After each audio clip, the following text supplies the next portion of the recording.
What's going on? What's going on, everybody? Welcome to Buckles Locker. Subscribe to the channel, like the channel, share all the videos, share all the new videos and previous videos to everybody.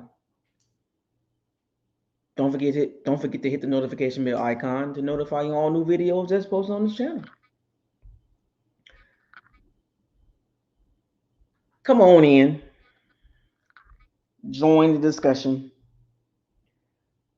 We got some catching up to do.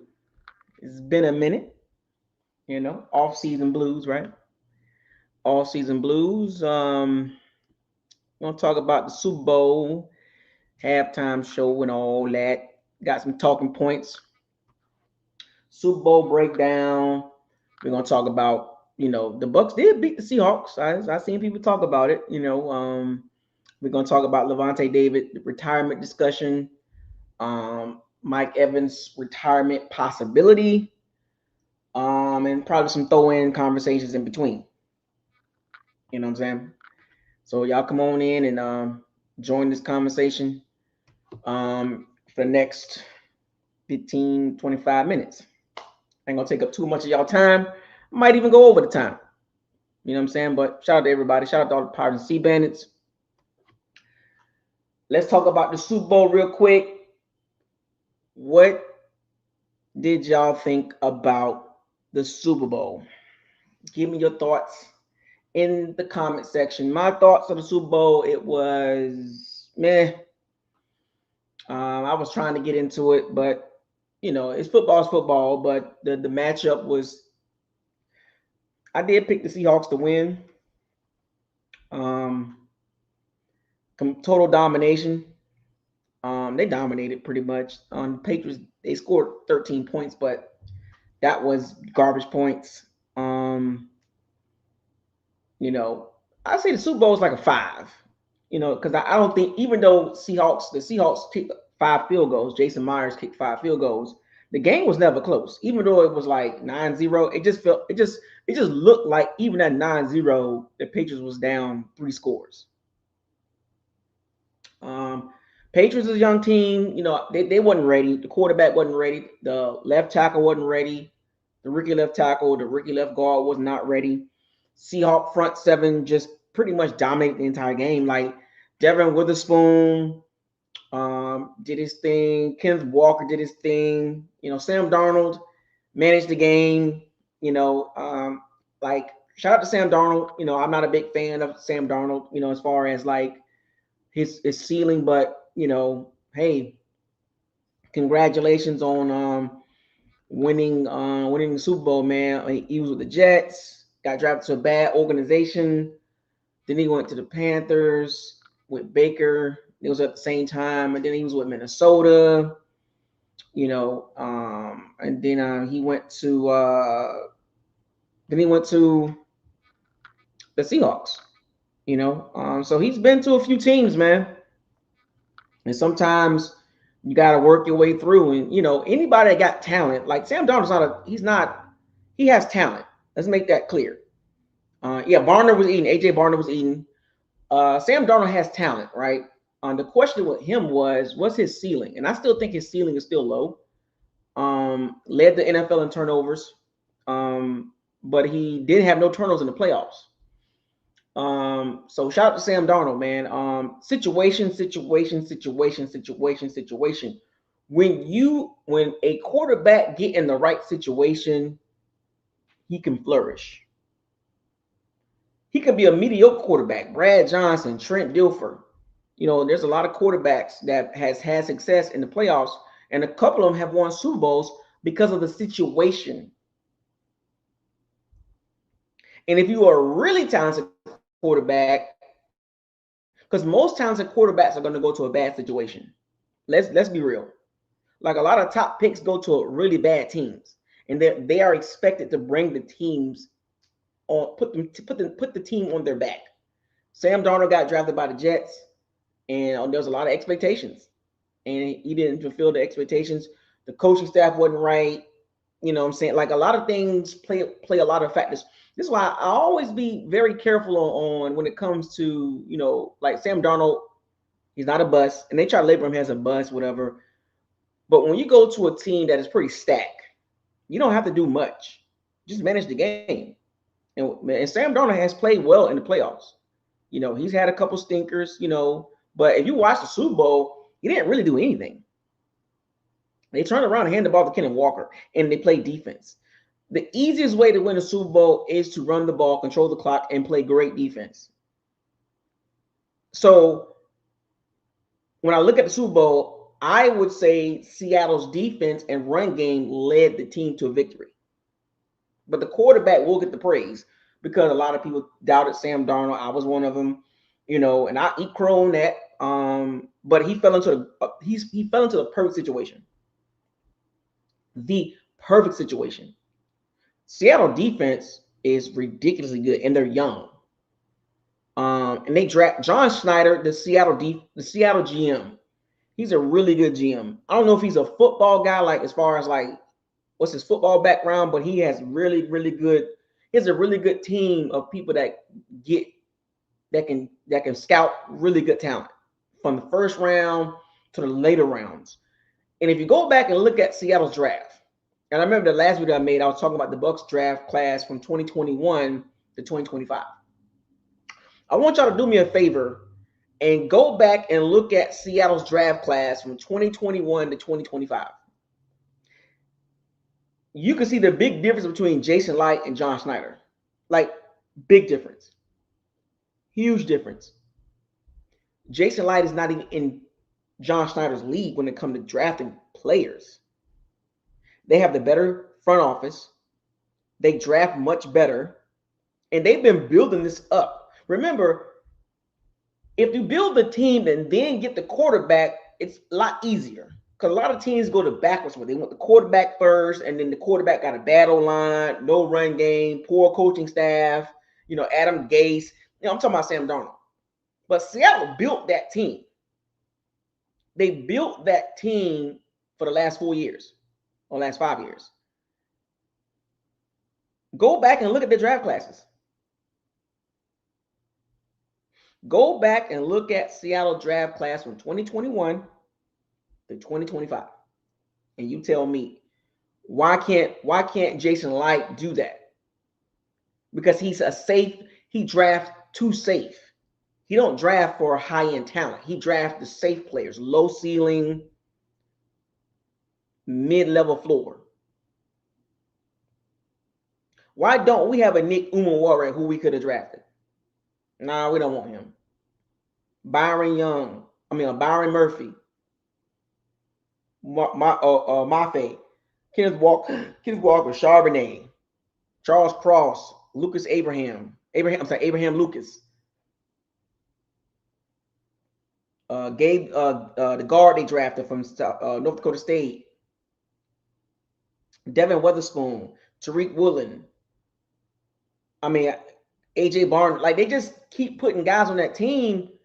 They mixed it up with really good veterans. Leonard Williams, DeMarcus Lawrence. You got Ernest Jones, Julian Love. That's how you build a team. You just can't say, I'm just going to keep drafting and build my team. Yes, that is a great plan to do, but if you're not hitting on those picks, that's bad. So when I look at the Super Bowl, it's a telltale sign to a lot of Bucs fans. When you look at Jason Light, just understand there's levels to it. We're not even sniffing the Super Bowl with Jason Light at this point because of safe draft picks and poor draft picks. Seattle got nothing but dogs on that team. And you watch that Super Bowl, and look, now a lot of Bucs fans did do this too, and I'm going on a tangent real quick, but look, curveball here. I saw a lot of Bucs fans say, "Oh, we beat Seattle. Oh, we beat Seattle," and we did. That is a fact, and I'm glad we beat them. But the reality shows you what the Bucs were at the beginning of the season versus the end of the season. Seattle went up. Even after that loss, they went up. They was going up. When the Bucs beat Seattle, both teams were not at full strength. I think Seattle had like 5 or 7 starters not even playing on defense. That was a telltale sign back then. We beat them by 3 points in overtime. And we were missing some players too. So no excuse. But when you look at the teams, you got to ask yourself the question, who is the better team? For that day, the Bucs were the better team for that day. But overall, Seattle is leaps and bounds better than the Bucs, from GM all the way down to the 53rd player. And they showed it. They showed it. Like, if you was a true football fan, I'm a Bucs fan till I die. But if you ask me who's the better team, I'm gonna say Seahawks.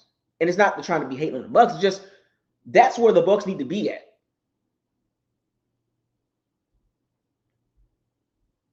That's where the Bucs need to be at. And granted, we beat them. I get it. But if you put us on the field right now against Seattle, they will dog walk us.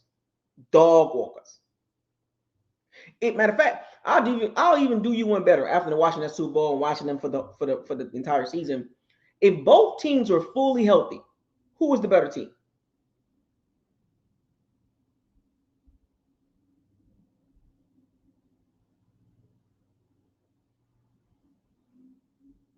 If both teams were healthy, fully healthy, who was the better team? Ask yourself that question.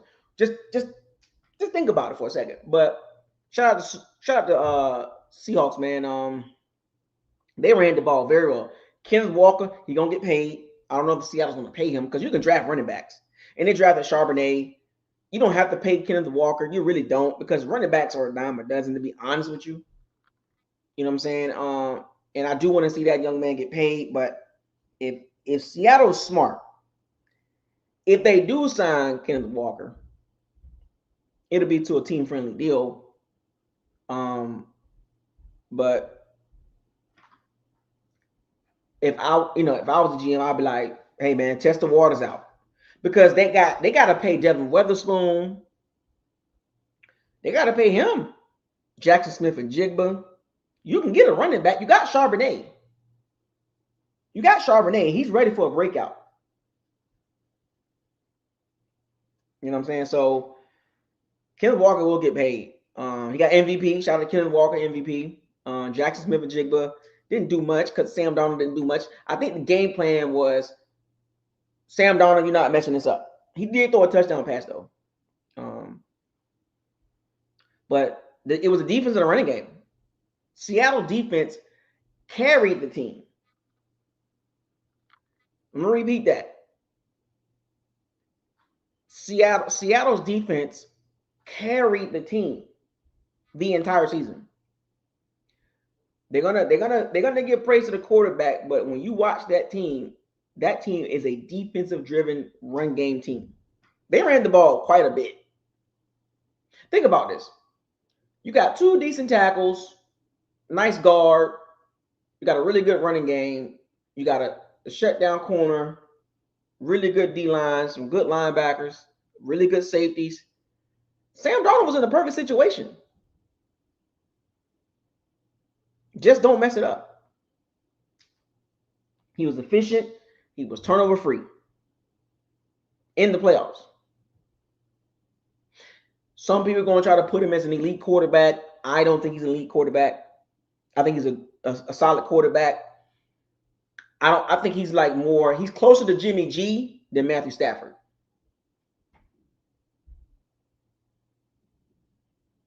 He's closer to Brock Purdy than Patrick Mahomes and Lamar Jackson and Josh Allen and Joe Burrow.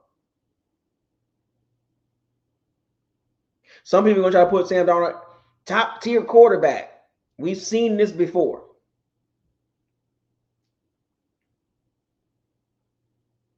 We've seen this before. Quarterbacks winning the Super Bowl, even with Jalen Hurts. They try to throw Jalen Hurts at the top of the food chain. He ain't like that. So I'm going to hold my thoughts on Sam Darnold. He's still young. He's only 28. If he continues to play really good for multiple seasons, then that's different. But one season does not make him elite. And it's not no hating him like that. Just being honest. You know what I'm saying? And even this season, or this last year, his season, I mean, it wasn't like world beater type season. You know what I'm saying? So we're going to see, man. But the Bucs did beat Seattle. But whatever you want to put, whatever stock you want to put in that, whatever. You know what I'm saying? But it do show a lot of people where the Bucs could be at if they get their act together. You know, if they get their act together, the Bucs could be something. Is Sam Darnold better than Baker Mayfield? Yeah, yeah. I would say the gap is big. I don't think the gap is big, but I think at this point in the career, Sam Darnold does offer more. I mean, he's taller too. And I remember, I'm gonna go back real quick. Baker Mayfield's not 6 foot.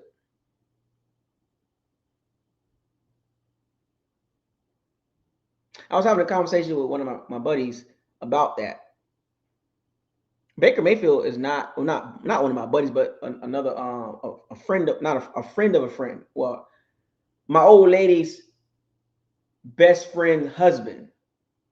His brother referees NFL games, and he got a picture with Baker Mayfield. And his brother's like 5'10", 5'11". Baker Mayfield is not 6 foot. I stood next to Baker Mayfield. He ain't 6 foot, which explains why he gets a lot of batted balls. Why he always got to be in the shotgun. So comparing him to Sam Darnold, yeah, Darnold's better. I mean, first of all, he's bigger and he's more athletic, and he can throw the ball a little bit better. I think Baker Mayfield's in that pot with Brock Purdy and Jimmy G. Good guys, but you're not gonna win because of them.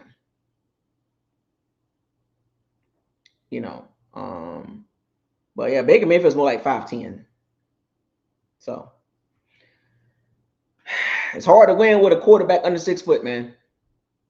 Just keep 100 with you. It's hard. It's hard to win games with a small Russell Wilson exception. Drew Brees exception.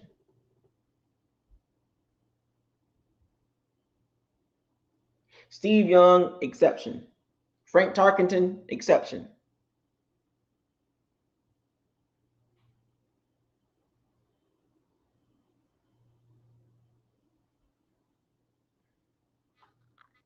Just saying. So once again, no disrespect, no hate to Baker Mayfield, but unless we got one of them Seattle defenses, or Ravens 2000 defense, or the Bucs 2002 defense, the Broncos defense, and then when they won the Super Bowl, we ain't going nowhere with Baker running that at quarterback. Just being real with you, watching Sam Darnold and watching Seattle, how they mesh together, the Bucs are not close to that. We don't have the defensive pieces, and I told y'all this. I don't care about the offense. I care about the defense. My concerns are not offensively. They'll figure that out. I'm not a fan of Zach Robinson, but they'll figure that out. My problem is Todd Bowles in the defense. And watching Seattle, the only way the Bucs are going to get to that point is they got to revamp that defense. They're going to have to. Because at this current state, 7-10, 8-9, 9-8 at best. And that's being nice. You can't run it back with that defense.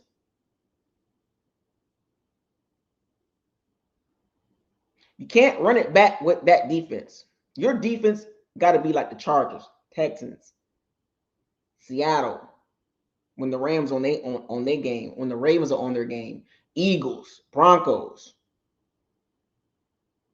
You got to have those type of defenses. The Vikings defense, chaos defense. You got to have that type of defense. You're not going anywhere with a mediocre defense at best. Mediocre at best. We saw the Bucs defense the last 9 games of the season, 2-7.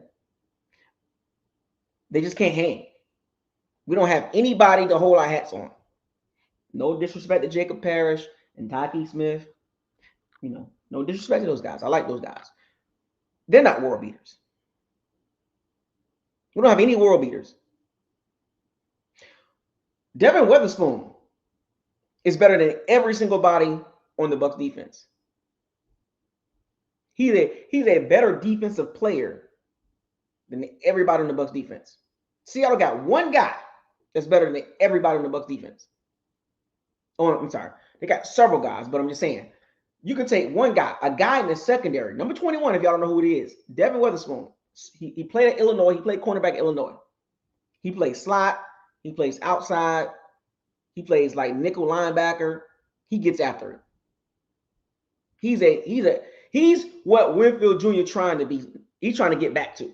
He's a disruptive guy. You can line him up on the outside. You can line him up in the slot. You can line him up at safety. You can line him up at linebacker in nickel situations. And he's a problem. You got to know where number 21 at. He's better than every single Bucs defensive player.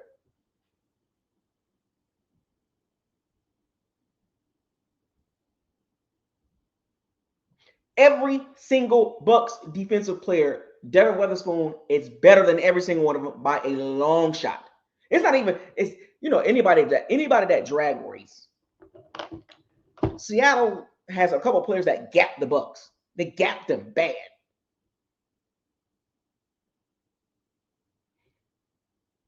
Nick Uware, better than every single Bucs player. Byron Young, better than every Bucs pass rusher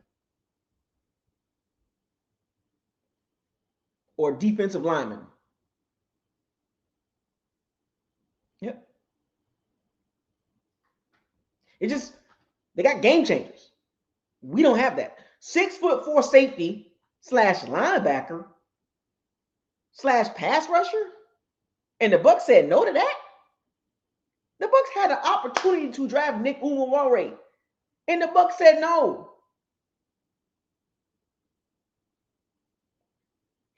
Nick Uware would have fit the Bucs in so many ways because they could have lined him up next to Winfield Jr. at strong safety. He can guard slot, he can guard tight end, he can guard running backs, he can rush the passer, he can blitz well.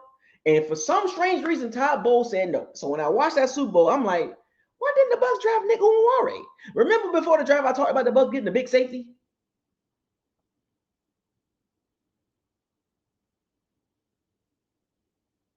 The Bucs said no. For whatever reason, they didn't like Nick Uware. He would have been a tremendous help for the Bucs in multiple positions.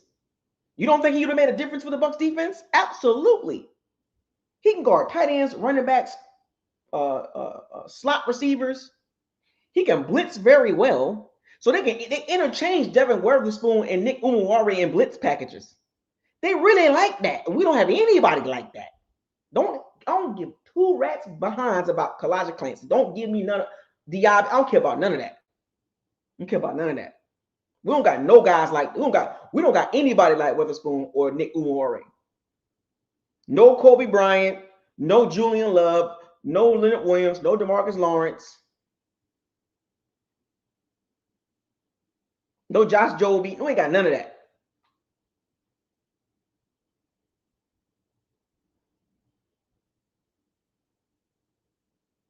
We got none of that on defense. So when you watch Seattle defense, they're 10 times better than the Bucs defense. We got zero star power on defense. And all our good defensive players are basically Vita, Yaya Diaby, Kalijah Clancy, Jacob Parrish, Tyke Smith, Winfield Jr. And none of those guys are moving the needle. None of them. None of them don't make the defense elite or above average. None of them. And that's no disrespect to none of those players. Just look at them on tape. None of them are going to be top 5 at their position. Winfield Jr. is no longer a top 5 safety. It's over with. More power up, boys. Over with. We don't have anybody in the top 5 at no position on the defense. Hell, I think we might have one, maybe 2 guys top 10 at their position.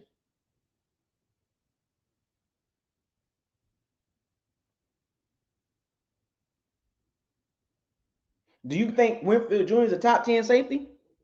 Do you think Vita is a top 10 defensive lineman? Hell no. Winfield Jr. might be a top 10 safety, but that's a reach. We don't have any game changers. No elite players. No potential Pro Bowl players. None of that on the D-line, linebackers, and the secondary. Zero movement on defense. And we're supposed to win 11 games with that. What's even more funny watching that game? The Bucs could have drafted Nick Umaware and Carson Schwarzenegger. I'm going to keep beating the desk on that pick. The Bucs needed linebackers, and the Bucs said no.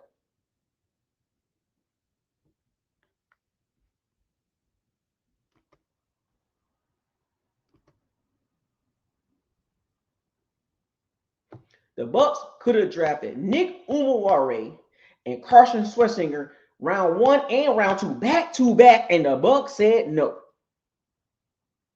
6'4" safety, a 6'3" or 6'4" linebacker from UCLA. I'm going to keep banking the desk, just like Trey McBride, Travis Jones. Big Bucks talk about Christian Barmore. We talk about Travis Jones.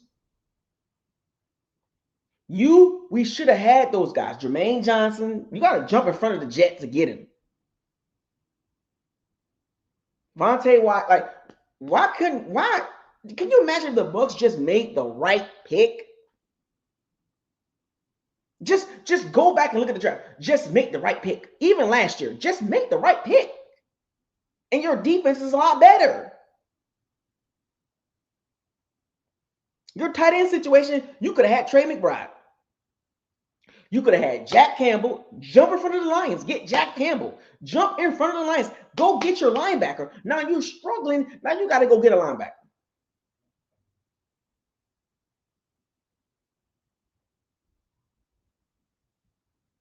The pass rusher from Boston College, Mike Green. Just go back and look at the draft classes, folks. Just say, okay, the Bucs don't draft him; they drafted him.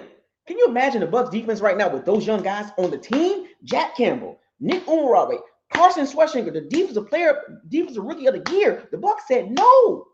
We want Benjamin Morris.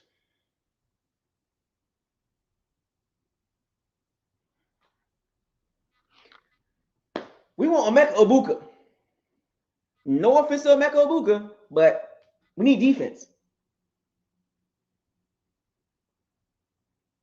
I just gave y'all several guys that I know this is hypothetical, this shoulda, coulda, woulda, but I'm just giving y'all a perspective here watching the Super Bowl. Make the right pick and you're there.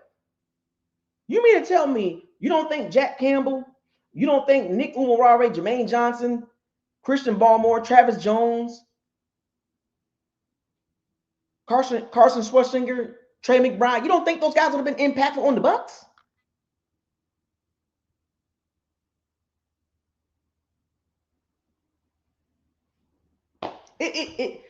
It burns my gears to watch some of these guys that, like, the defensive rookie of the year. The Bucs in the second round was like, nah.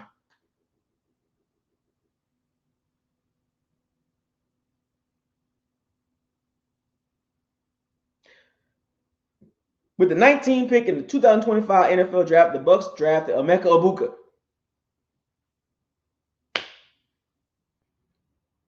Okay, he's gonna be good, but okay.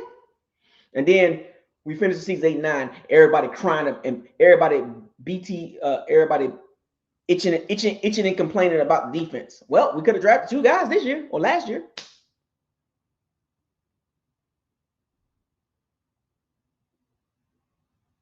Everybody itching and complaining about the defense. Well, the Bucs could have drafted 2 impactful guys last year. Nick Umaware in the first round with pick 19 and Carson Schwarzenegger. They could have jumped in front of the Browns and get him. But the Bucs said nope. Jason Knight's not aggressive in the draft. He's not aggressive. He's too safe. And being safe has hurt the Bucs, and we're so far away from the Super Bowl because of him. Go watch the Super Bowl, folks, and you tell me, what's our path to get to the Super Bowl? We're not even contenders.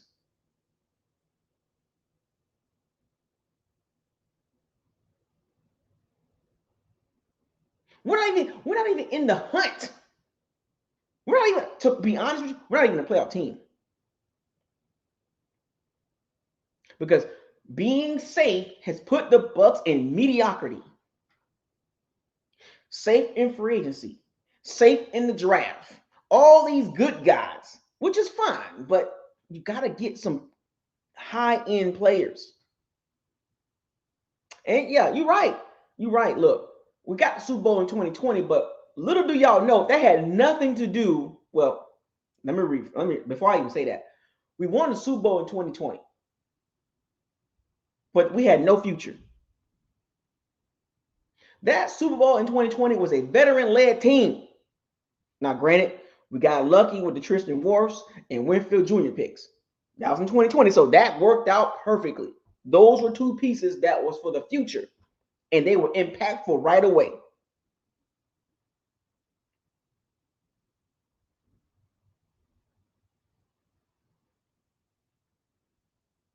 But don't get this Super Bowl twisted in 2020.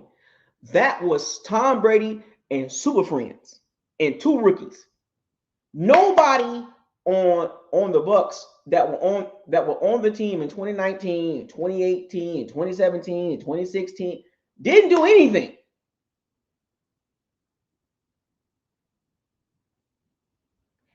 It was a veteran-led team. Shaq Barrett, JPP, and Dominican Sue, Tom Brady, Rob Gronkowski, Antonio Brown, Leonard Fournette, Ryan Suckup, Ryan Jensen, like, and then you throw in the two rookies, Tristan Wirfs, Winfield Jr. Lavonte David was still playing at a high level. We had Devin White, but that was a veteran-led team. People thought it was a young core, and it was fool's gold. And it's hurtful. It's hurtful for me to say this, but that Super Bowl was fool gold. It fooled a lot of Bucs fans thinking that they were really, really good until reality sets in.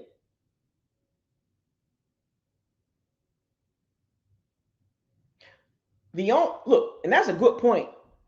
Brady was at the end of his career. Gronkowski, AB, Fournette, Ryan Suckup, Ryan Jensen, JPP, and Dominican Sue. All those guys on the back end of their careers, and they still have a little juice in them. And we squeeze the juice as much as possible.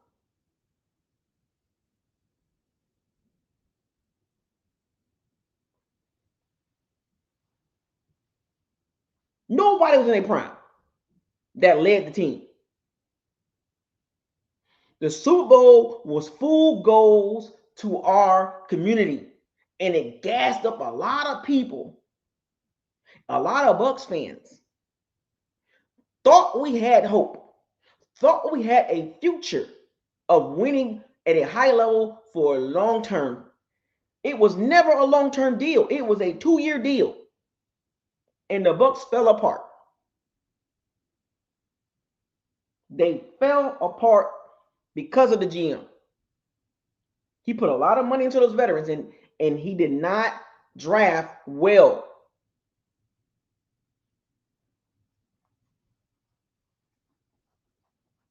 Did not draft well. Like, the Super Bowl covered up Jason Light poor draft picks.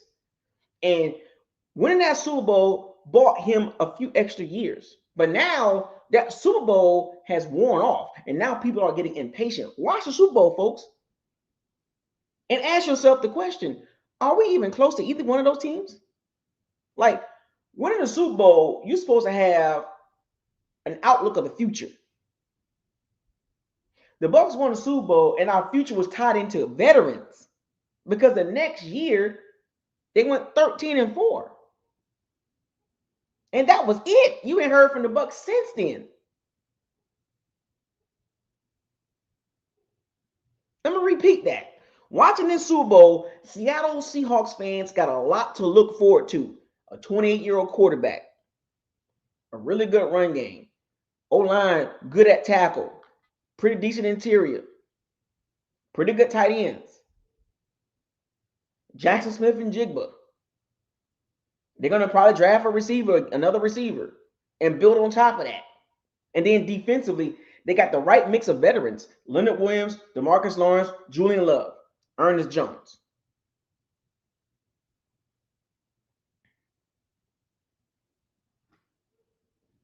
And the rest of those guys are young. And then they got another. So now Seattle's going to add another draft class on top of what they already got.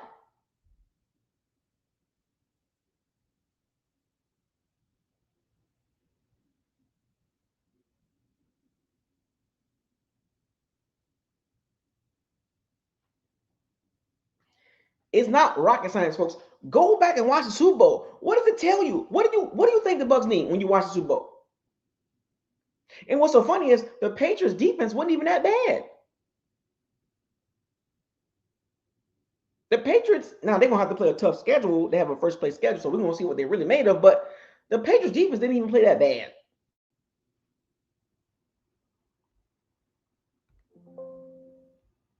I want y'all to really go back and watch the Super Bowl and ask yourself the question: how close are we? Are we closer to the Saints, or are we closer to the Patriots, or the Seahawks, or the Broncos, or the Bills?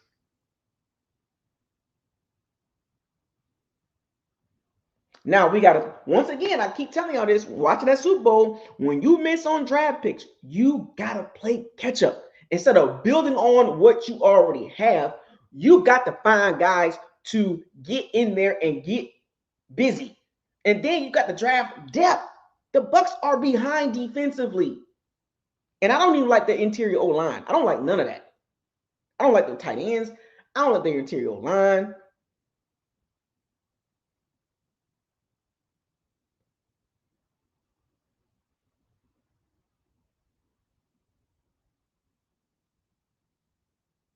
The Bucs got to play catch up. Watch the Super Bowl, folks. Watch Seattle's defense. Watch New England's defense. New England wasn't even supposed to be there, and they beat us. What does that tell you? All they did was have a draft class and change coaches, and they go in the Super Bowl. Meanwhile, the Bucs have been putting along with mediocrity. What are we doing in Tampa when you watch that game? Seattle was 4-13 in 2024, and they get a coach and they get a draft class. They're in the Super Bowl. What's Todd Bowles' excuse? What is Jason Licht's excuse? Don't give me the 2020 Super Bowl crap. That is over with. What is the excuse of everybody keeps saying the Bucs is like this and that, and the Bucs this and then the Bucs that, but then when at the end of the season, here we are talking about the same thing. The Bucs need this. The Bucs need to get front seven. The Bucs need pass rush. The same damn thing. How many times I got to keep making these videos in the off season after the Super Bowl and say, damn, the Bucs not even close. And every time before the season starts, oh, the Bucs really like that. 12-5, 13-4. Fooling yourself. I'm never doing that again. I went out on a limb in 2025 and I said 10-7, 11-6, a 10.5. Over under. I chose 10.5. Put myself out there thinking that they're gonna make another jump. Oh, I was so wrong on that. Because I was like, well, the trending, I'm like, okay, and then the draft class was questionable, but I'm like, okay, the Bucs was 10-7. And then they go backwards.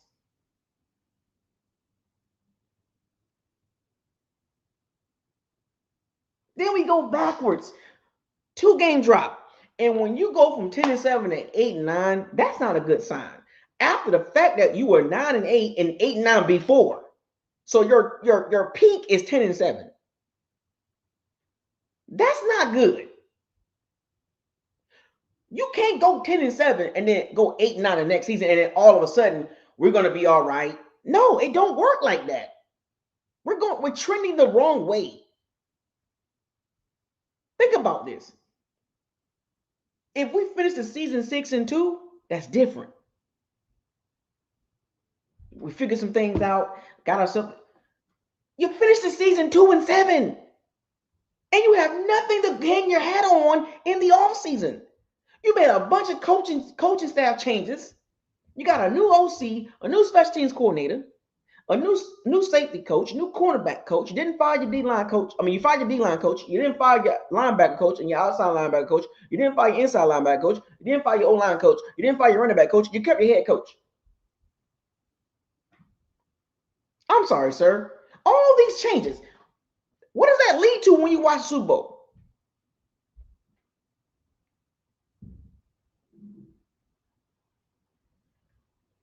See, here's the thing about Jason Light.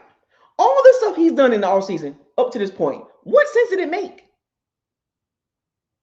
See, there is no scapegoat now. You can't scapegoat Baker Mayfield. You can't scapegoat Tom Brady. You can't scapegoat James Winston. You can't scapegoat the quarterback this time, Jason Light. Because Tom Brady was old. He was 46 years old, 45 years old. Oh, he was Baker. No. Because now you can't keep putting somebody in front of your bad draft picks. He has a history of doing this. He didn't help Brady out. He didn't plan for the future. He ain't helping Baker Mayfield out, to be honest with you. To be honest with you, he's not putting the best team around him. And we know what he did pre Tom Brady. He put a terrible team around that quarterback. So you can't keep scapegoating. People can't keep using people to put in front of Jason Light. He got to take these bullets. All these changes and the outcome is the same. Oh, we got Dave Canales. Oh, okay. Wait, we have Byron Leftwich. Oh, we ain't like him. Then we got Dave Canales. Okay, he got a head coach job, but he wasn't all that. Okay. Then we got Liam Cohen. Oh, we hit on Liam Cohen, but he won't be a head coach the entire time. First thing smoking, he got the hell up out of there. Oh, okay. Well, we got continuity. Okay, we got continuity. We're gonna get Josh Gazar after interviewing several OC candidates that didn't want to take the job. So you settle for Josh Gazar. Oh, with continuity with Baker Mayfield on third downs. Then Josh Gazar get fired. All these changes, is nothing's happened. Nothing's happening.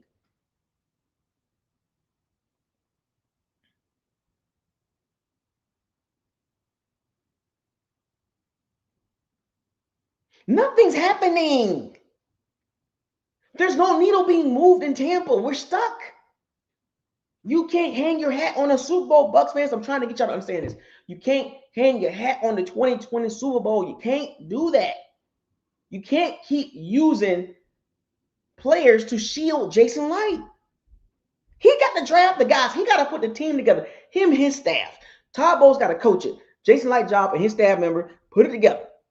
Stop scapegoating other players to protect Jason Light and his flaws. Look at this past season. I'm going to put this in perspective when you watch the Super Bowl. We went 7-9 in 2019. In 2020, the Bucs made holistic sale changes. Don't let anybody fool you that they just changed the quarterback. Don't anybody fool you. Anybody on the outside, anybody on the inside, they tell you they changed quarterbacks, they are a goddamn lie. Not only they changed quarterbacks, Jason Light was like, you know what? I'm going to go all in. He got aggressive. Brady, Mikowski, AB, Fournette, Ryan Suckup. I'm going to go get a tackle. I'm going to get a safety. We need that. Boom. 7 players he replaced. He replaced 7 players.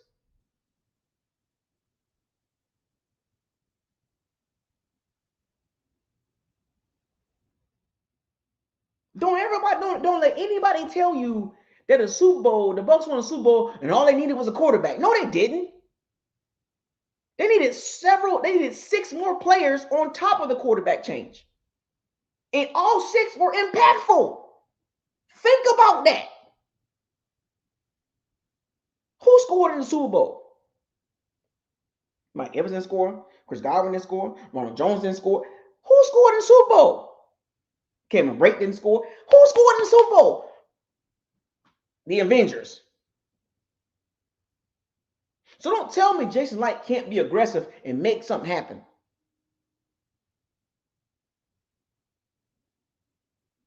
But the media and some Bucs fans and some people that don't watch the Bucs would literally sit there and tell you all the Bucs did was change quarterbacks. That is a goddamn lie. So don't tell me Jason Light can't be aggressive. Don't tell me that. He's so scared to be aggressive now because he's like, oh man, we got a Super Bowl, but the salary cap situation. Sir, look at the Eagles.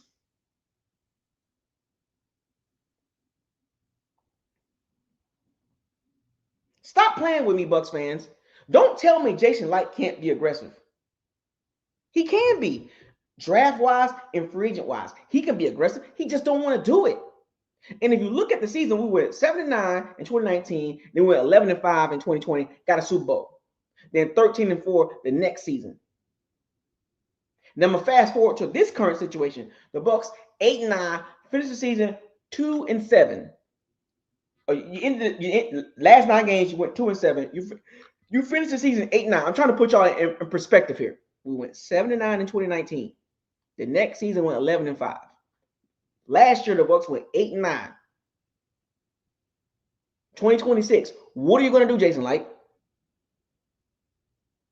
What are you going to do, Jason Light? Get in your bag, man. And if you compare the 2019 season and the 2025 season, very similar, right? Let's put it in perspective. So don't tell me Jason Light can't do it again. He can. But here's the question. We don't have no Tom Brady to bring people in. Baker, ain't nobody coming to play with Baker Mayfield. Not happening. He's like in Tampa. Everywhere else, they like, we good. Browns, Panthers, Rams, they like, nah, we straight. I don't see nobody waving the flag, jump up and down for that dude. The Bucs went 8-9. The passing game wasn't great. Injuries. The run game wasn't great. The defense wasn't great.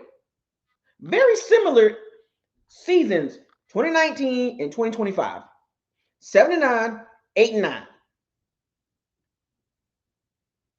You want to know the difference between those two teams?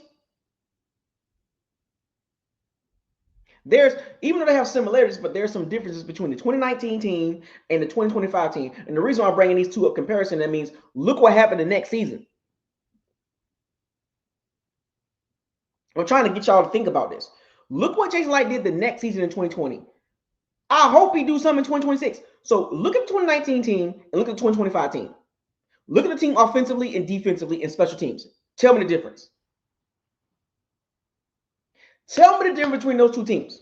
And look what happened the following season in 2020. So you mean to tell me in 2026, Jason Light can't get in his bag and say, like, look, we finna get it in. Tell me the difference between the 2019 team and the 2025 team. Offensively, defensively, and special teams. Tell me the difference.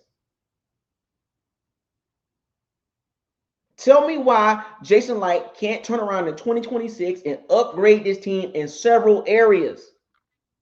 He did it in 2020. He upgraded 7 positions in 2020. Why can't he do that in 2026? Too damn loyal. If a guy is not good enough, you draft his replacement or you go sign his replacement. Tell me the difference. I want people to tell me the difference. 2019 and 2025. Offensively, defensively, and special teams. One finished 7-9, and the other one finished 8-9.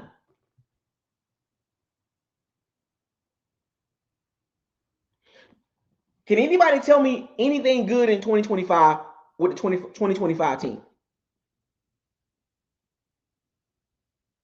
With the 2025 team, give me the good points in the 2025 team as far as offensively, defensively, and special teams.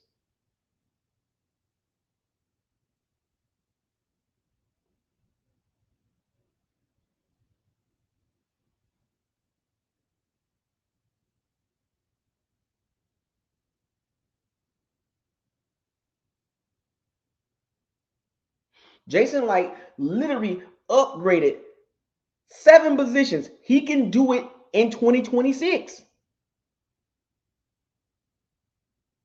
He can upgrade this team in 7 positions in 2026. Let's see if he do it, because he did it in 2020. He upgraded 7 positions.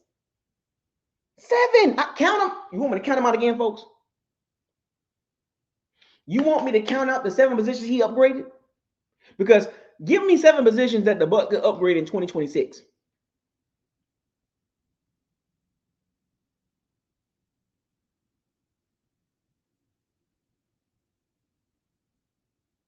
Give me 7 positions that Jason Light can upgrade in 2026. Okay, go.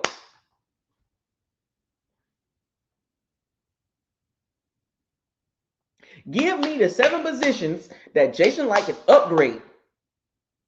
The same thing he did in 2020, he can do it in 2026. Tell me I'm lying. We saw it happen. I don't care about none of that stuff you're talking about. I don't care about none of that. Give me the 7 positions that he can upgrade in 2026. Because he did it in 2020. You can't sidebar me and try to distract me with nonsense. I don't care about none of that. Give me the 7 positions that he can upgrade in 2026 from off this team. What positions offensively, defensively can he upgrade? Give me 7 positions that he can upgrade. Free agency and draft. Because he did it in 2020. Don't give me this crap. He can do it. He upgraded the quarterback, Tom Brady, better than Winston. Tristan Wirfs, way better than Donovan Smith. Winfield Jr., way better than Mike Edwards. AB, he was better than every receiver on the team. Rob Gronkowski was better than Cameron Brate. Leonard Fournette was better than Ronald Jones. Ryan Sucker was better than Matt Gay. That's 7 people. 7 people he upgraded. We went to the Super Bowl.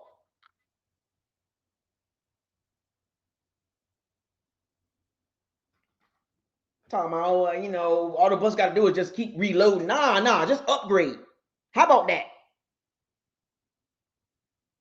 Okay, now we're talking now. Now people playing. Now you're playing with me. Now you understand where I'm going with this. Because we literally, as Bucs fans, saw Jason Light upgrade the team in 7 positions. He didn't just upgrade 1 position. He upgraded 7 positions or six other positions. Why can't he do it in 2026? I'm just trying to give you a comparison and contrast here, folks. He can do it, and I know he can do it. I know it's all true. And these are irrefutable facts. Nobody can refute what I'm saying right now. The only people that would do that is the Brady bunch. The only people who will sit there and look you in your eye and say, all the Bucs did in 2020 was upgrade the quarterback position. That is a goddamn lie. And can nobody come on this channel and refute that? None of those major channels, none of those major media people, none of them can come over here and tell me I'm lying. Can't nobody in the chat tell me I'm lying. Oh, they only upgraded the quarterback position. That's all they needed. You're a goddamn lie. So fast forward to 2025, you mean to tell me he can't upgrade 7 positions?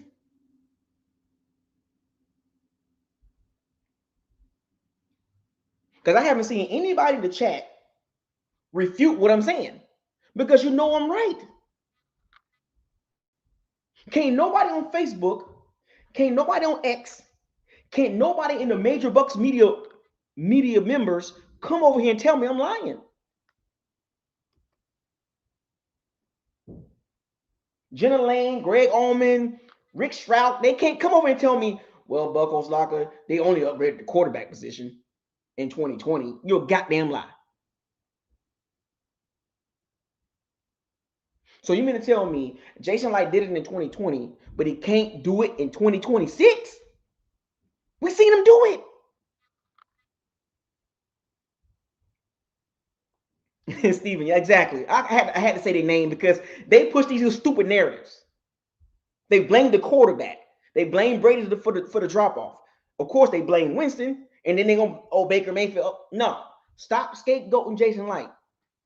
And they stop. They keep trying to protect him, and they don't want to call it how they see it. The only reason why it's not a big deal in the major media because the Bucs are a small market compared to other teams. If this was the Cowboys, the Packers, any bigger team that had a GM doing this, he would have been fired. Todd Bowles would have got fired because don't nobody really give a damn about the Bucs. That means the local media don't do their job to the fullest. They don't put no pressure on Jason Light. They let him weasel his way in these little mediocre or weak draft classes. And nobody put the press on him. Nobody put the hot iron on him, the brand on him. And I blame Jenna Lane and Rick Stroud and Greg Allman for that. And those other Bucs channels trying to be cool with him and stuff. Because he got a Super Bowl in 2020, he's protected. Shame on the Bucs media for not putting the press on him with these weak draft classes.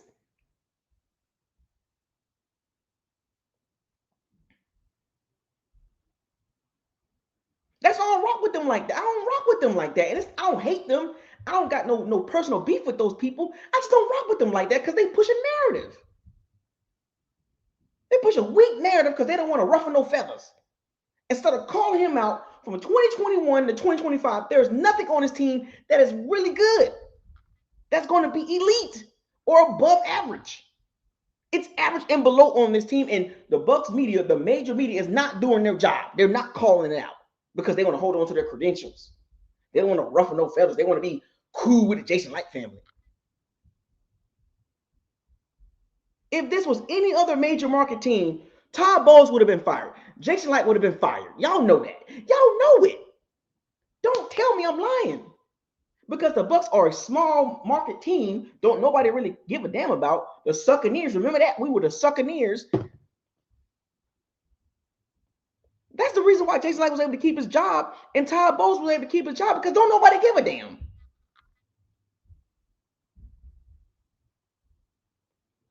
Don't nobody give a damn about the Bucs front office. Ain't nobody jumping up and down having a big conversation about Todd Bowles and Jason Light. Outside of the Bucs community, who gives a damn about Jason Light and Todd Bowles? Don't worry, I'll wait. Don't worry, I'll wait. Outside of the Bucs community, don't nobody talk about Jason Light and Todd Bowles. Go around to the NFL circles, to X and Facebook and Twitter, YouTube. There's nobody making videos about Todd Bowles and Jason Light and what they're trying to do. Every time we brought up, it's a quick conversation and keep it moving. Because we got a weak team. Think about this. If we were dominating the NFC South, how the Patriots dominated the AFC East, they'll be talking about us. And we kept making it to the playoffs. We kept being a problem. And even though the division weak, but we dominating, they're going to be talking about us. The fact that they're not talking, they say every time they talk about the NFC South, or they talk about the Bucs, or the Bucs playing a weak division. Every time they mention us, they mention the weak division. But guess what? If the Bucs was dominating the division, like the Patriots was dominating the AFC East before the Bills got good, before Josh Allen went over there and changed his organization, they will be talking about us. Just like they talked about the Patriots when the Patriots was dominating the AFC East. But the fact that we can't dominate the NFC South, it's ridiculous. So every time they bring up the Bucs, they laugh and they suck in the ears.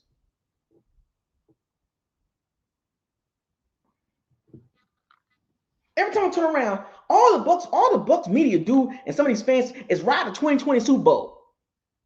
They ride the coattails of a 2020 Super Bowl that was pretty much led by veterans that will never be retiring or getting into the Hall of Fame as a Buccaneer. Brady is going into the Hall of Fame as a Patriot. Gronk is going to the Hall of Fame as a goddamn Patriot. AB, he'll get to the Hall of Fame at some point as a Steeler. JPP and Dominican Sue, though Dominican Sue is a lion. JPP is a giant. That's how I remember those guys. Leonard Fournette is the Jacksonville Jaguar. What are we doing? Stop riding the coattails. Get off the bandwagon. It's over with. Leave Brady and Gronkowski alone. Stop trying to attach yourself to somebody that's not a part of your legacy. Look, they got a Super Bowl. That's great. They stamped their name in our history books, but they're not the Bucs legacy players.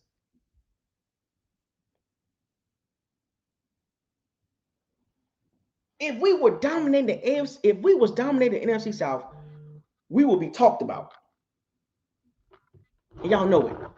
If we were winning 11, 12, 13 games in the NFC South, and we were finishing the season 13-4, 12-5, but we were dominating, we were sweeping 5-1 in the division, 6-0 in the division.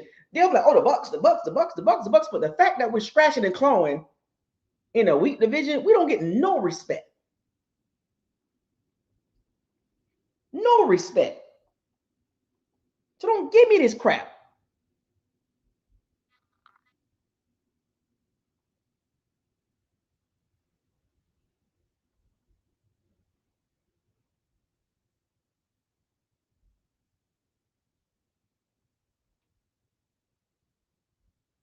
Anyway,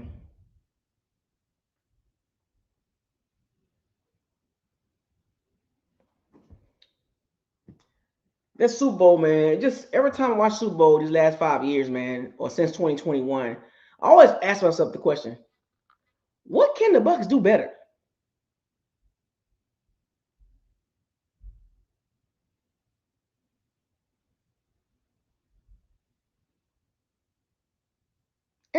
Since 2021, I always kept asking myself, can the Bucs get back to 2020? And every year has passed. It's like, nah. The last year I thought about it was in 2021 when we went 13-4. And we lost to the Rams and the Super Bowl champions, who went on to win Super Bowl champion. Ever since 2021, I'm like, well, what can the Bucs do better? Because ever since 2022, it's been mid at best or below average. 2 under 500 seasons and 2 seasons over 500. That is a definition of mediocre. And here we are again in 2026. I'm asking myself this question. Well, what can the Bucs do better? What can they upgrade? Again, 2022, 2023, 2024, 2025. 4 straight years. What can the Bucs do better every offseason?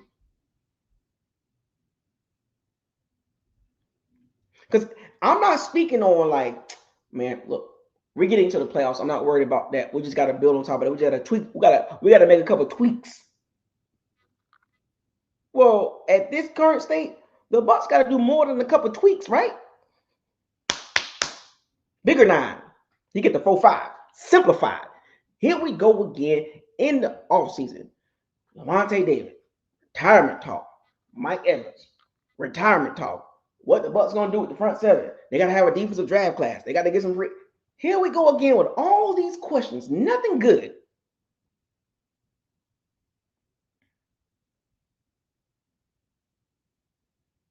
Nothing good.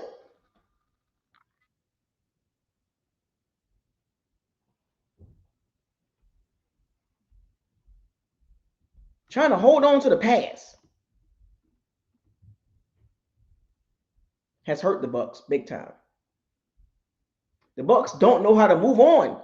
They won't move on from Tom Brady and Gronkowski. I think somebody brought it up in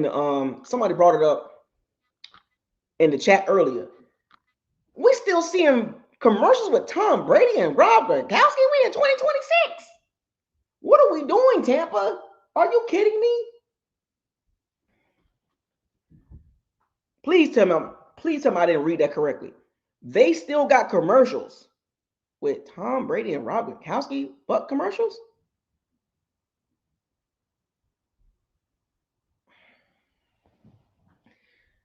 The Bucs don't know how to move on from players and coaches. The Bucs love holding on to this mystique.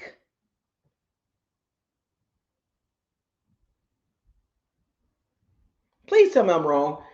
Are they still playing commercials with Tom Brady and Rob Gronkowski and Bucs jerseys?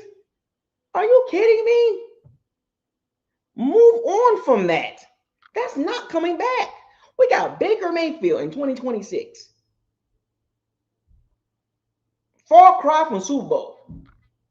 Baker Mayfield is not a Super Bowl quarterback. He can be a part of a Super Bowl team, but he's not a Super Bowl quarterback.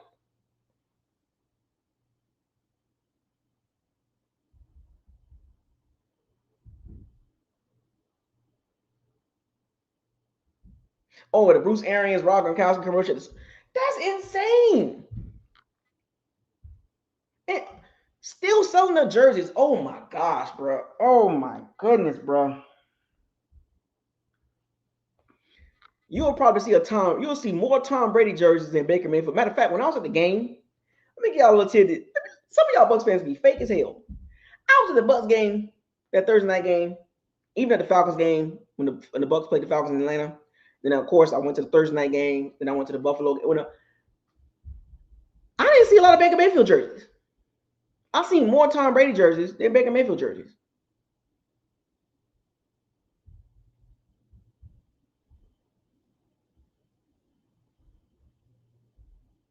Let that sink in. I barely saw Baker Mayfield jerseys. I saw Tom Brady jerseys. People are still holding on to the mystique, and he retired as a Patriot. He bought stake in the Las Vegas Raiders. Let that sink in, folks. He ain't thinking about y'all ass. He ain't thinking about Tampa.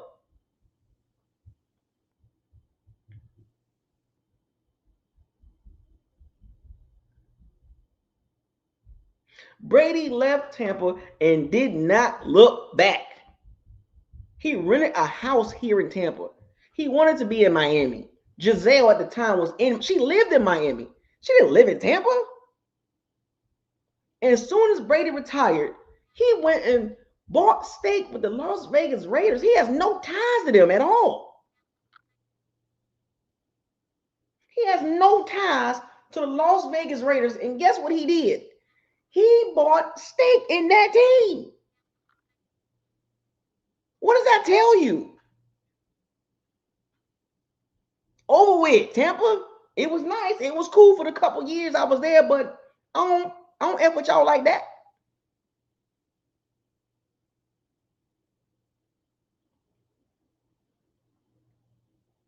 Shame on the Bucs media still trying to ride that coattail. Brady ain't thinking about y'all. He thinking about the Las Vegas Raiders. A terrible organization. Terrible. If Brady bought some stake in the Bucs and became a part of the Bucs front office, nobody would complain. He's over there with the weak Las Vegas Raiders.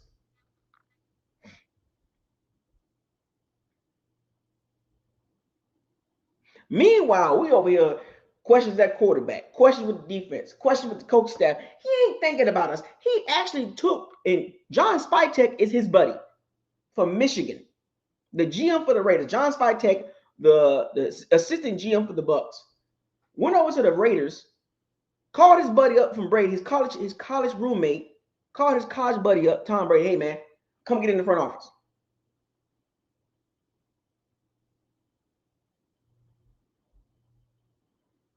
You will never see me in a Tom Brady Buccaneer jersey. You will never see me in an Antonio Brown Buccaneer jersey. You will never see me in a Rob Gronkowski Buccaneer jersey. You will not see me in those jerseys.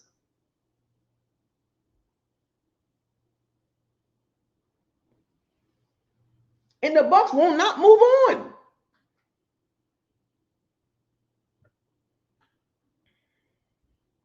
Yeah, we're gonna put Brady and Robert Gronkowski in the Hall of in the Ring of Honor. Like, god damn, we still got players that need to get in the Ring of Honor first. That's been with the Bucs for years. That was drafted by the team. You gonna skip them and put them two in the Ring of Honor first? God damn. I mean, god dang, you gonna skip guys that's been drafted by the Bucs, blood, sweat, and tear, have been on bad teams, bad coaches that still did some things for the Bucs, and they're not in the Ring of Honor? Where's your loyalty at? I ask some of you Bucs fans, where is your loyalty at?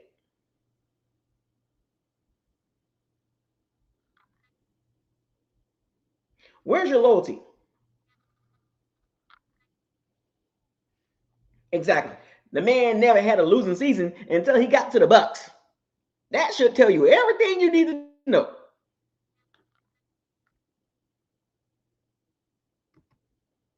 Yet again, we are here in 2026 in another offseason with another 1,000 questions about the Bucs.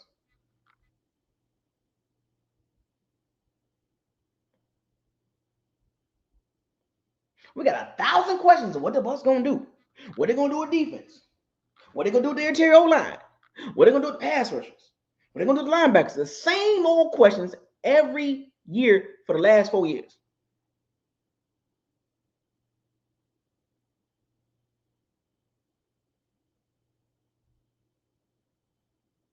Another offseason with the same goddamn questions. What are we doing with the defense? What did I tell y'all in 2025 in the offseason? March and February. Same goddamn question I have again this off season. What are the Bucs doing defensively? I have no idea. I have no idea.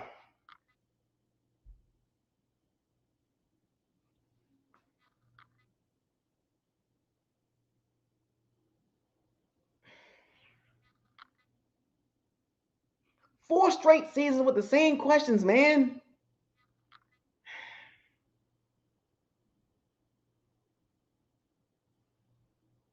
Why? It's almost like the Bucs are literally the definition of can't get right. Outside of 2020 and 2021, what are the Bucs? These last 10 years, from 2015 to 2025, last 11 years, what are the Bucs outside of 2020 and 2021? What are they? Matter of fact, 2014, when Jason Light took the title as a GM from 2014 to 2025 at the end of the season, outside of 2020 and 2021, what are the Bucs? Like seriously, what can we hang our hat on as a Bucs fan outside of the Super Bowl year and the 13-4 season? Come on, man. I want this team to do better, but for some strange reason, we're stuck in this mud, man. Like, where is the upside with the team? And particularly with the goddamn defense. Again. 2022, 2023, 2024, 2025. Same damn questions about the damn defense. Can't nobody answer this.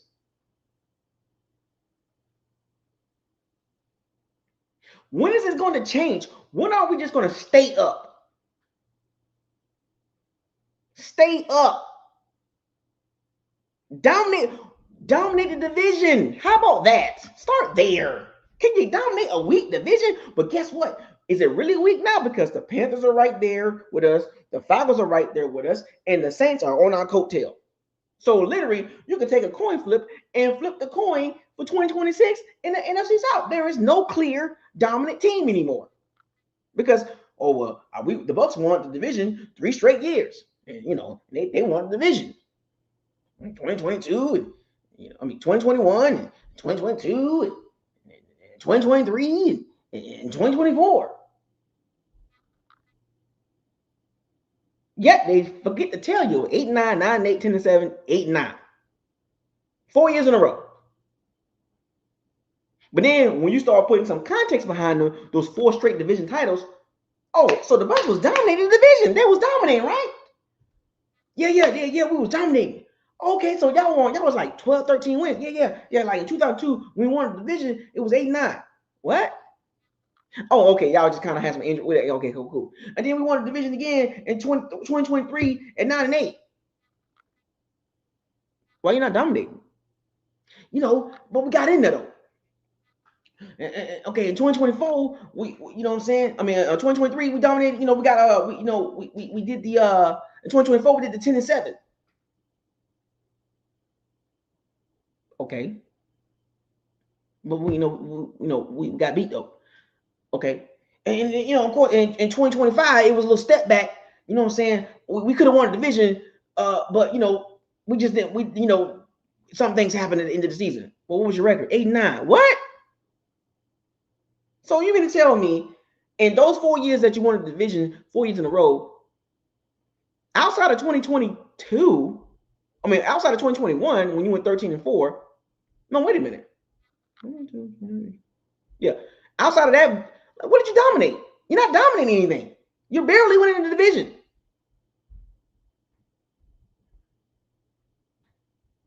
But yet they talk like when Todd Bowles made that statement, I deserve another chance because I won multiple division titles in a row.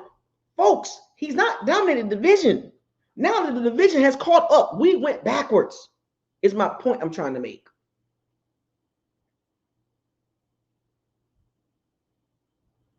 What is the definition of insanity? Keep doing the same thing and getting the same results. We're getting the same results, and people keep thinking that this is going to change. At what point are you going to realize Todd Bowles ain't changing? The Bucs, with him leading the charge as a head coach, the Bucs will be in mediocrity. And you guys know that. Some of you guys know it. Some of you guys don't want to believe it.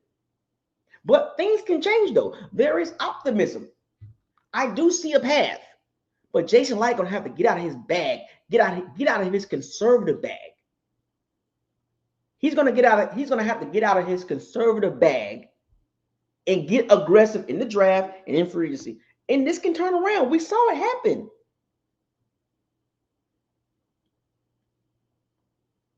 because there was a gap between the Bucs and the rest of the division. But then going into 2026, you can literally say three teams are across the board the same. There is no gap between the Panthers, the Saints, and the Panthers, the Bucs, and the Falcons. There's no gap. And there's a little gap between those three teams and the Saints. The Saints finished the season 7-10. One game behind the other three teams.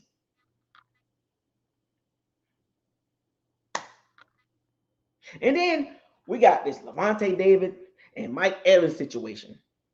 You mean to tell me we're clinging on to two guys that are past their primes to come back and do what? Lead the team to the Super Bowl? We have no young prime core leaders outside of Tristan Wirfs.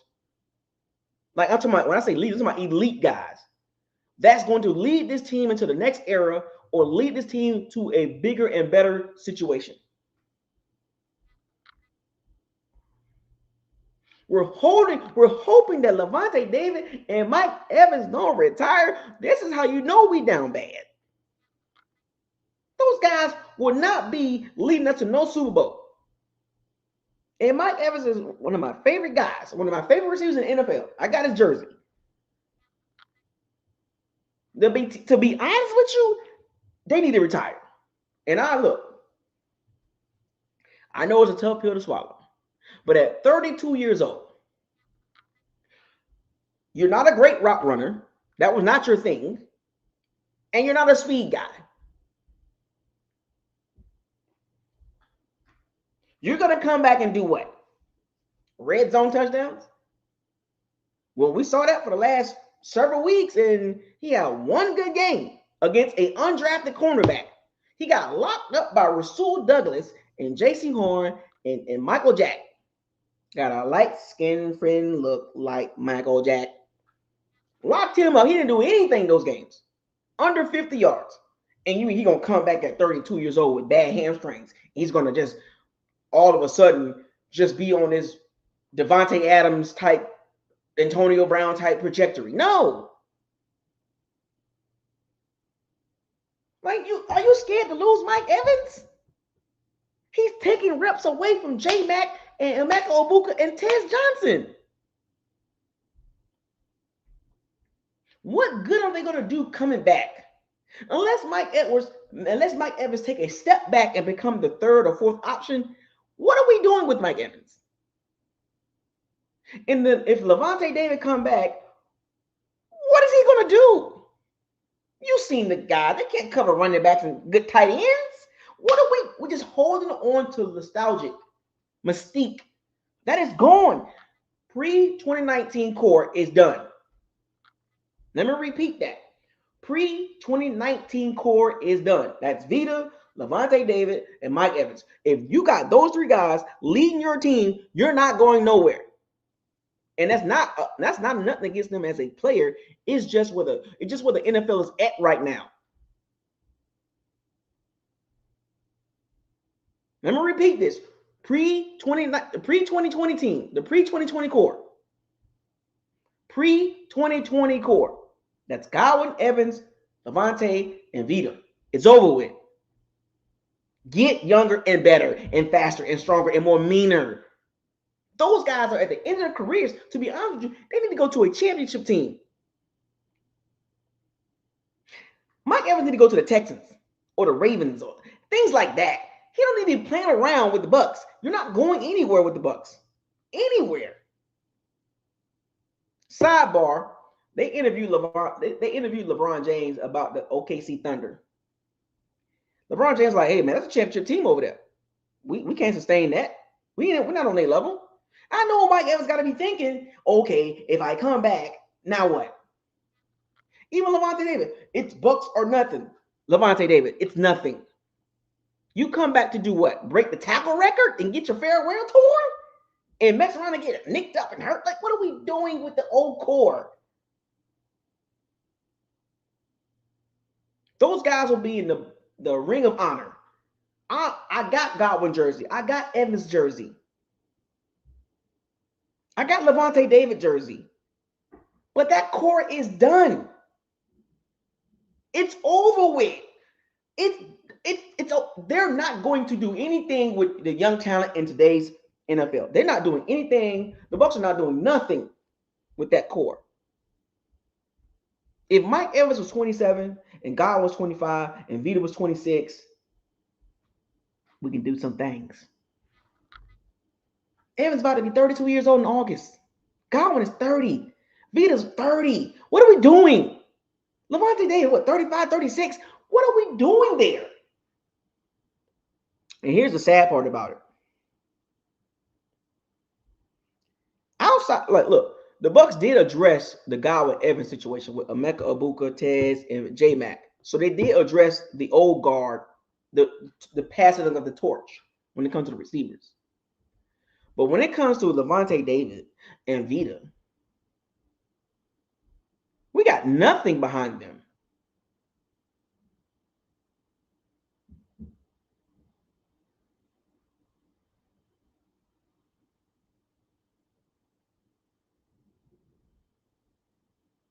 There's nothing behind Lavonte David and Vita that you can hang your hat on as a defensive tackle and as a linebacker to say, at least we got the future. But we do have a future with Emeka Egbuka and J-Mac and Ted Johnson. I just don't want to see Mike Evans stunt their growth, man.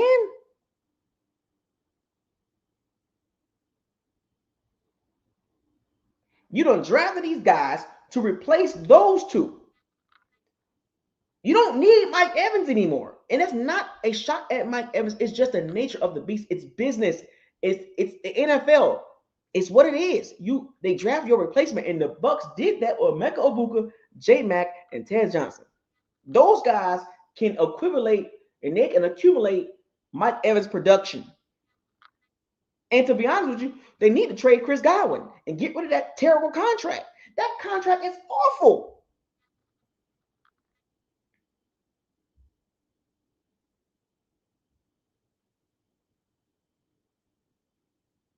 Does anybody think the Chris Godwin contract good? Was that a contract based on performance, or was it a contract based on loyalty?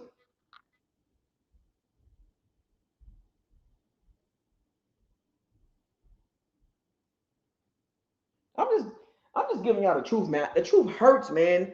Like, it hurts to see Bucs all-time greats get. But Carlton Davis said it. He was like, it's business. If the Bucs want to move forward with this franchise, you gotta let go of the out with the old, in with the new.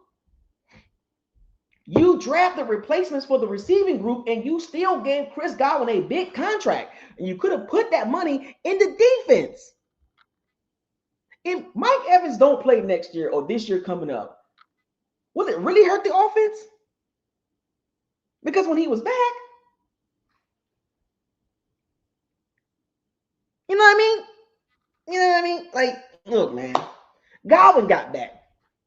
You know what I mean? Like, no big difference. You got younger and faster guys.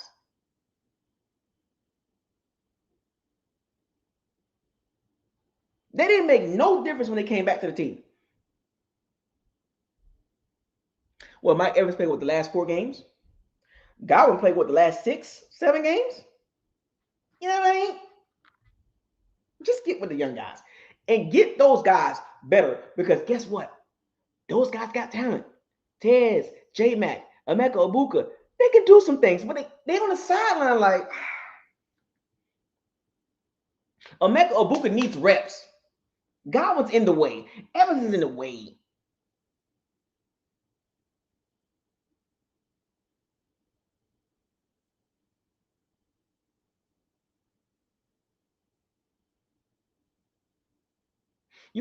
Look, when you have contracts with receivers that are overly paid, you either restructure or trade them. As a matter of fact, what's Chris Godwin's cap hit? $33, $34 million? What's his post-June 1st cut? What's his post-June 1st if he was released by the Bucs? What's his cap hit?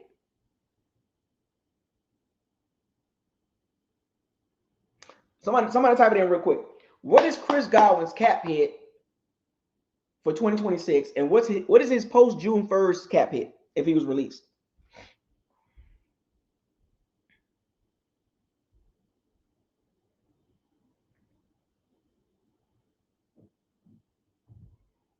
Can the Bucs? Here's a better perspective. Can the Bucs move on from Chris Godwin in that terrible contract? Emeka Egbuka probably would have won Rookie of the Year, but guess what? Evans and Godwin came back and they were in the way. $33.6 million. Let's just go with that. His cap hit is insane. What was Jason Light thinking? In the media be slop on my knob, the corn on the cop. Why did he get that contract? Why did Jason Light get Chris Godwin that contract? Mike Evans has a $15 or $15 million void cap hit for the 2026 season. If he was to come back, what kind of contract you gonna give Mike Evans? You're gonna put more money into the receiving room when you got issues on the defense.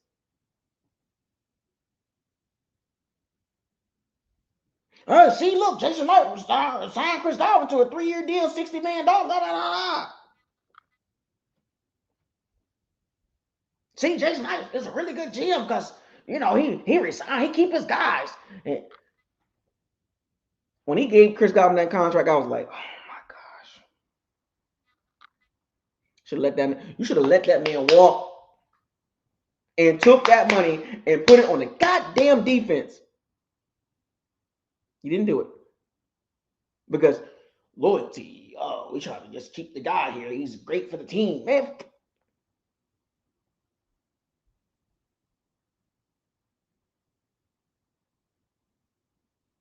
And then the Zion McCullough guy, it's like, what are you doing? Chris Godwin and Zion McCullough, you tied up all this money into two guys. One guy is pretty much over with, and the other guy's not good enough. What are you doing? And then people are crying about Mike Evans possibly retiring. Why are you crying? That's business. You drafted Emeka Egbuka, J Mac the year before, and you got Tez Johnson. And you're crying about Mike Evans, 32 years old in August?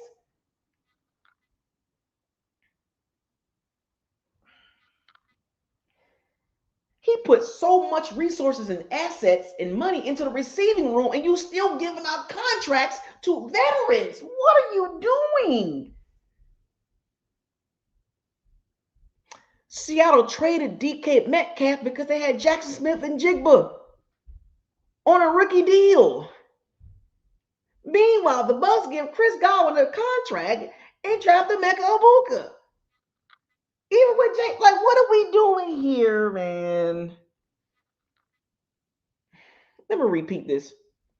The Seattle Seahawks, the Super Bowl champions, traded DK Metcalf for some picks, right? We got Jackson Smith and Jigba on a rookie deal. We ain't got to pay Jackson Smith and Jigba until 2028, 2027, 2028. There's no rush to extend him right now. We can, but we got flexibility. Oh, Chris Godwin, here's contract. What are you doing? Injury, 2 major injuries, and he's not fast. And you give this man $20+ million a year. Oh my gosh, man! When you just folks, just work with me here. Just think about the business perspective. It never made any sense to do that.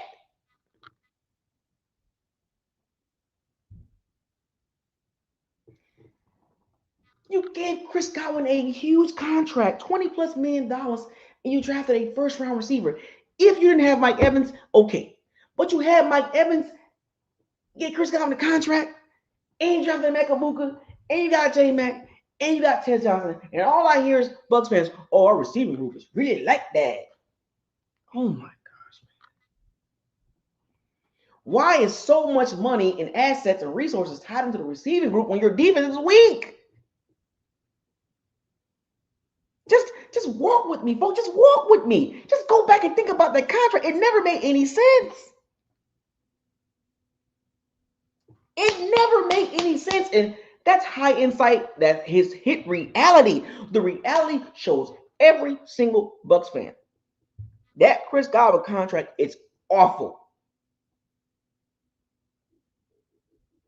It has nothing to do with Chris Godwin personally. Business-wise, that made no goddamn sense. He about to be 30 years old, $20+ million, 2 major lower body injuries. And now he's basically a screen merchant. You paid $20+ million a year to a screen merchant at this point of his career. Now, before the first injury, he was balling out. That second injury, it was like, oh man, and he was in the game for no freaking reason.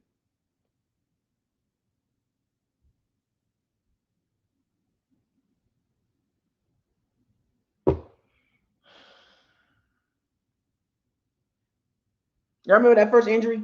And the rate was y'all remember the first injury, right? It was garbage. No, that was the Ravens game. It was garbage time. The second injury, garbage time in the game for no reason. He just recovered from the first injury, the first major injury, the ACL injury. And then the tackle that Roquan Smith tackled him had no business in the game. I felt like we can come back. That was the Ravens game. In the first half, Lamar threw the ball like 50 million times. And in the second half, the Ravens came out and ran the ball the entire second half and dominated without even throwing the ball. They were literally playing with the Bucs in the first half.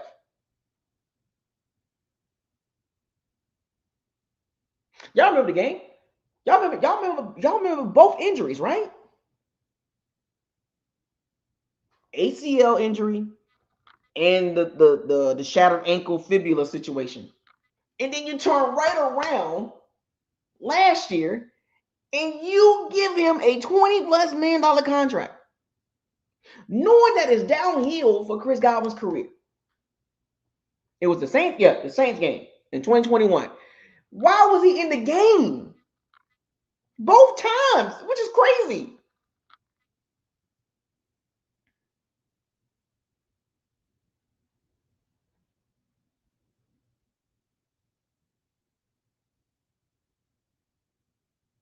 Both times Chris Godwin got hurt, he had no business in the game. What are we doing here, man?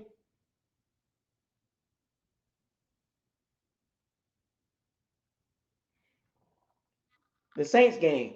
Who hit him? It was what Saints player hit his knee? It was a dirty hit too. What was the Saints? What was that Saints DB? He was a safety or cornerback. What was the Saints player name that hit him low? Chris Godwin had no business in that game. Y'all remember that? The Saints game. PJ Williams. That's who it was. PJ freaking Williams. Like, what was that about PJ Williams? You changed that man's career. PJ Williams was dirty for that. Chris Godwin had no business in that game. No business in that game. We weren't going to win that game. Saints game on the road in New Orleans. Dirty hit. ACL. So 2021 was a wash. 2022 was a wash. Then in 2023, he comes back. And then in 2024, in the Ravens game, that he had no business in there. For the minute, Tabo's like, I still felt like we can come back. And then Roquan Smith tackles him. Oh, it was at home. My bad, I'm sorry. Roquan Smith tackles him. That was a home game, by the way. Roquan Smith tackles him. It messes his ankle and his fibula up and all kind of stuff up. Like, what are we doing with Chris Godwin now? And you gave a contract with both of those situations happening? Oh, my gosh. It was the Saints and the Ravens game. We lost both of those games. Both games that Chris Godwin got hurt with major injuries, we lost both of them. And he had no business in those games.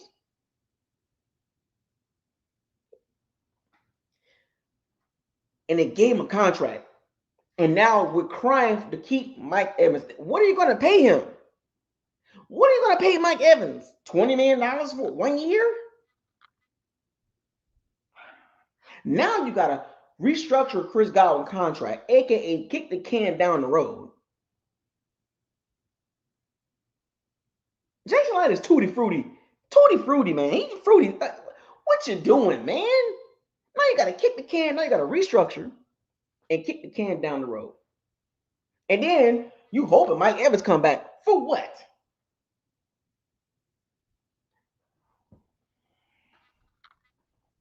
I don't know what the Bucs doing, man.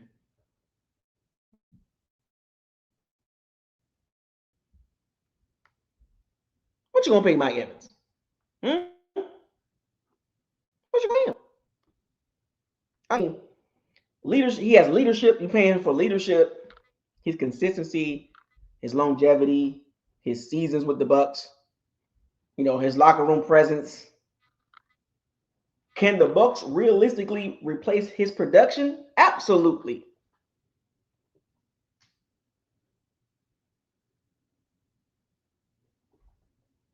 We already got money in Chris. Like, if they would let Chris Godwin walk, and then Mike Evans came back, I would have an issue with that. But you paid Chris Godwin, and then Evans can retire, but you kind of want him to come back. Now you got to pay Evans again for a 1 year deal for 12, 15, 17 minutes. Well, I don't know how much you're going to want, but now you got all this money into Chris Godwin, and you got money in Mike Evans, and you got two young guys stunning again. You stunting the growth, man. You're stunning J Mac and Emeka Obuka's growth, man. I don't like that.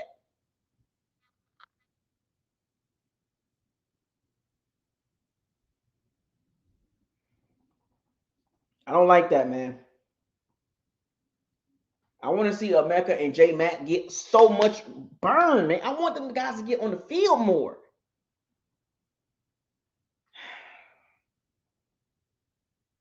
And then Lavonte Davis situation.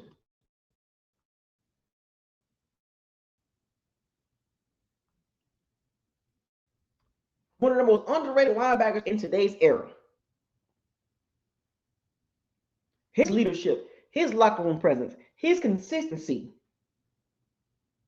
Well, look, if Mike Evans and Lavonte David leave, that's a lot of leadership in that locker room gone.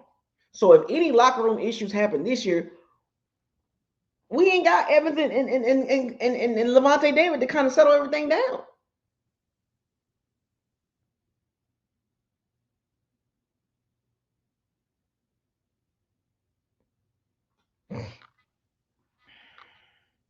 The Bucs in trouble. Until I see different, the Bucs are in trouble. I don't care about none of that. I don't care about none of that. Until I see different, the Bucs are in real big trouble because I'm telling you, man, the Bucs are one bad season away from being back to sucking ears.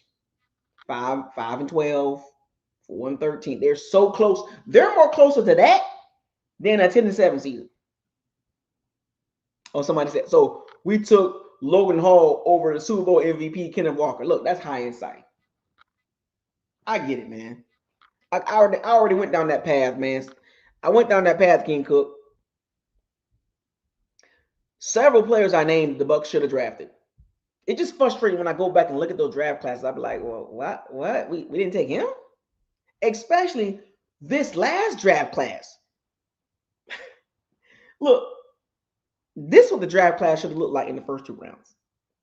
Now that, I know we're looking back at it, but 2025 draft class should have been Nick Umuware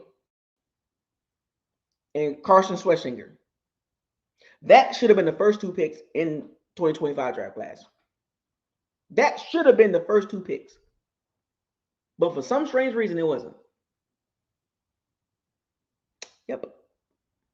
I'm going to keep it real with y'all. Look, we got Emeka Obuka, we got Benjamin Morrison. But our first two picks should have been defense. Front seven.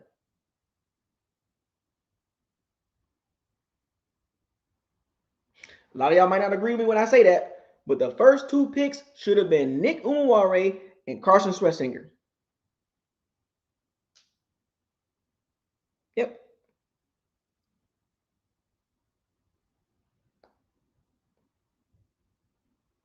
It pains for me to say that, but Emeka Buka will be fine, but that was not the pick, man. That was not the pick. That wasn't it. And Emeka Buka might be a Jackson Smith and Jigga, but I think long term,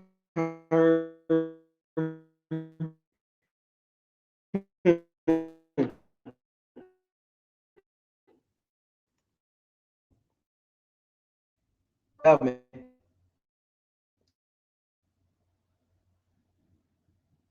Tough. Maybe the Bucs will figure it out. Anyway, shouts out to all the Pirates and C-Band. Buckles like a sign. We're gonna talk about some draft index cards, man, on what the Bucs need in the front seven. I think this whole draft needs to be front seven. This entire draft needs to be front seven because we got to get some talent up there, man. We need some serious talent. Shouts out to all the Pirates and C-Bands, man. Thank y'all for joining this this night's episode of Buckles Locker.